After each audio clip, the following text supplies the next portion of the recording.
Di sudut hutan kecil yang tenang, seekor kelinci mungil berhenti sejenak di depan sepotong kayu tua. Dengan mata bulat penuh rasa ingin tahu, ia menatap beberapa buah beri merah yang tersusun cantik di hadapannya. Seakan sedang memilih hidangan terbaik.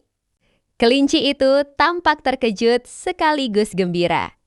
Di balik kesederhanaan momen ini, ada kehangatan yang membuat hati siapapun yang melihatnya ikut tersenyum.